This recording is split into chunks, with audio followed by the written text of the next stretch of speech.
अब रुक करते हैं राजनीतिक खबर का। मुकुल रॉय ने बीजेपी को छोड़कर टीएमसी में वापसी कर ली है। पिछले कई दिनों से ये अटकलें चल रही थी। कल शाम प्रेस कॉन्फ्रेंस करके ममता बनर्जी ने पार्टी में उनका स्वागत किया। ममता ने कहा कि मुकुल रॉय से कभी उनके रिश्ते खराब नहीं रहे। वहीं मुकुल रॉय ने भी कहा कि घर लौटकर उन्हें अच्छा लग रहा है। So he feels that his old party is good and always old is always gold. 3 साल 9 महीने के बाद मुकुल रॉय की घर वापसी हो गई। मुकुल रॉय को जितनी उम्मीद रही होगी उससे कहीं ज्यादा गर्मजोशी के साथ उनका स्वागत हुआ। ममता बनर्जी के शब्दों में कड़वाहट नहीं थी, उन्होंने इसे घर वाले की ही वापसी बताया। मुकुल के আমরা ও আমাদের ঘরেরই ছেলে ঘরে ফিরলো এই জন্য আমরা অভিনন্দন জানাচ্ছি।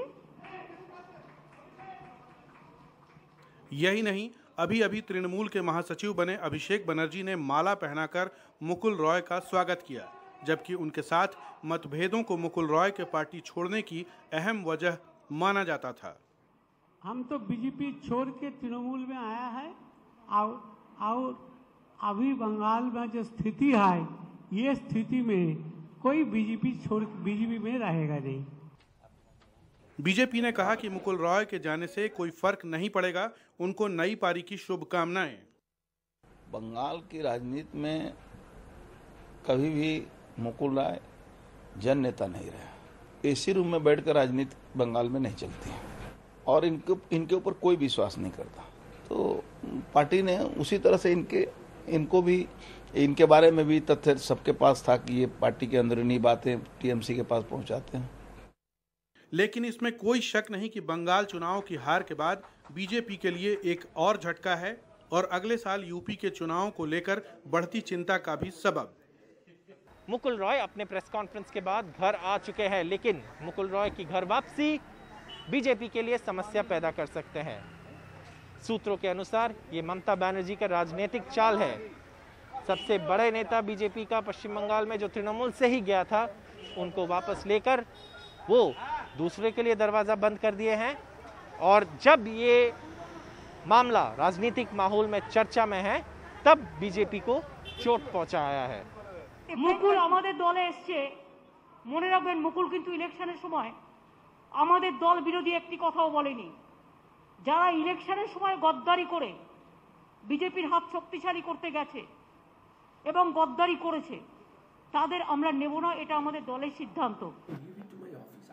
मुकुल रॉय के सिर पर एक तलवार लटक रही है, नारडा रिश्वतखोरी के केस की, जिसमें उनका नाम एफआईआर में है। इस मामले में पड़े दबाव को भी उनके तृणमूल छोड़ने की एक वजह माना जाता है। अब जब उन्होंने बीजेपी छोड़ दी है, तब क्या उनकी गिरफ्तारी हो सकती है, ये बात अभी साफ नहीं है। अगर मुकुल रॉय के सामने गिरफ्तारी का खतरा है, तो बीजेपी के मौजूदा पोस्टर बॉय शुभेंदु अधिकारी के सामने भी उनका नाम भी एफआईआर में है। रॉय स्टिंग ऑपरेशन में घूस लेते नहीं दिखे थे, शुभेंदु दिखे थे। एक दौर था जब मुकुल रॉय को चाणक्य कहा जाता था। सवाल है, इस चाणक्य की वापसी के साथ क्या 2024 की शतरंज का पहला दांव तृणमूल ने खेल दिया है? कोलकाता से मोनीदीपा बनर्जी के साथ सौरभ गुप्ता की report, NDTV India. Jitin Prasad के कांग्रेस छोड़ने के बाद राजस्थान में भी हलचल मचने की खबर है और खबरों के मुताबिक सचिन पायलट खेमे ने फिर से अपनी मांगों को तूल देना शुरू कर दिया है। सचिन पायलट की नाराजगी ज्यादा ना बढ़े, इसलिए प्रियंका गांधी ने उनसे फोन पर बात की। देखते हैं उमाशंकर सिंह की रिपोर्ट। शुक्रवार को सचिन पायलट ने दौसा पहुंच पिता राजेश पायलट की पुण्यतिथि पर फूलमाला चढ़ाई। फिर जयपुर पहुंच पार्टी के कार्यक्रम में शामिल हुए। पेट्रोल डीजल की कीमतों में लगी आग पर सवाल उठाया, लेकिन पत्रकारों ने राजस्थान कांग्रेस के अंदर की आग पर सवाल पूछ लिया। रीटा बहुगुणा जोशी के फोन कॉल की बात पर सचिन ने लंबा शॉट खेल दिया। रीटा बहुगुणा जोशी ने जो कहा कि सचिन से बात करी है, हो सकता है सचिन तेंदुलकर से बात करी हो। जितिन प्रसाद के कांग्रेस छोड़ने के बाद अब मीडिया में सचिन पर शक जताया जा रहा है। हालांकि सचिन पायलट ने पिछली बगावत के समय भी साफ कर दिया था कि कुछ भी हो जाए वे बीजेपी नहीं जाएंगे। उनके करीबी सूत्र फिर वही दुहाई दे रहे हैं, लेकिन वे कमेटी बनाए जाने के बाद भी कोई नतीजा न निकलने और पायलट समर्थकों की नियुक्तियों में देरी का आरोप लगा रहे हैं। हालांकि कांग्रेस की अपनी सफाई है।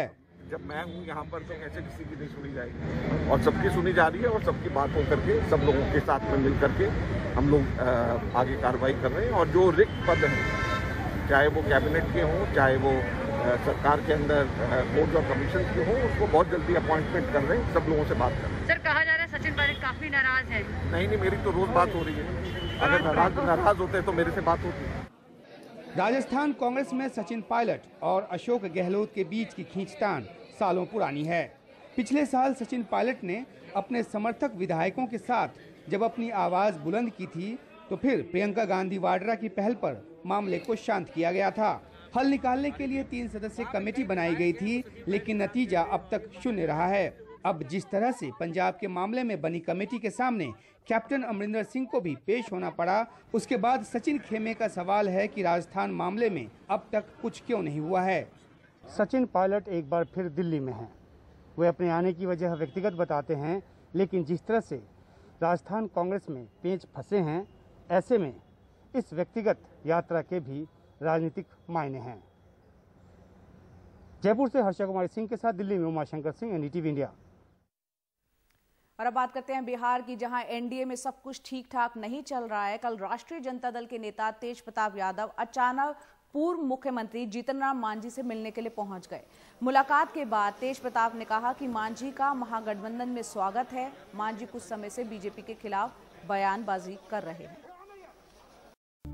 ब्रेक के बाद आपका स्वागत है। बिहार की बात करते हैं, जहां कोरोना से हुई मौत के नए आंकड़ों से भी पटना हाईकोर्ट संतुष्ट नहीं है। मामले की निगरानी कर रही हाईकोर्ट ने शुक्रवार को सुनवाई के दौरान ये साफ कहा कि राज्य सरकार की तरफ से दिए गए नए आंकड़े भी संदेहास्पद लगते हैं। कोर्ट ने कहा कि अगर उनका आदेश नहीं होता तो शायद राज्य सरकार ऐसे लोगों की सुध नहीं लेती जिनके नाम कोरोना से मौत के बाद भी सरकारी आंकड़ों में दर्ज नहीं थे। राज्य सरकार की ओर से महाधिवक्ता ने माना कि गलती हुई और इसके लिए दोषी अधिकारियों को बख्शा नहीं जाएगा। कोर्ट का कहना था कि अगर उनकी तरफ से निर्देश नहीं होता तो ऐसी चूक कभी सामने भी नहीं आती। इस मामले पर आज भी सुनवाई जारी रहेगी।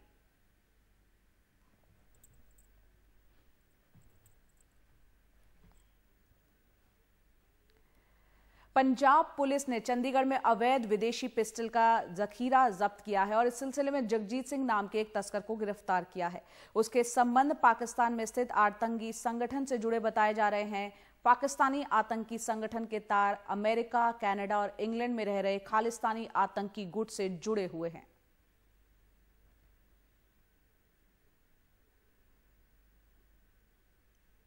और अगली खबर महाराष्ट्र के नासिक से, जहां एक तेंदुए ने एक घर की लोहे की दीवार लांग कर एक कुत्ते के बच्चे का शिकार कर लिया। नासिक के गोडकनाथ इलाके का ये वाकया आप तस्वीरों में देख सकते हैं। सीसीटीवी यहां लगा हुआ था। गांव वाले काफी डरे हुए हैं, सहमे हुए हैं और वन विभाग को इस बारे में सूचना दे दी गई है।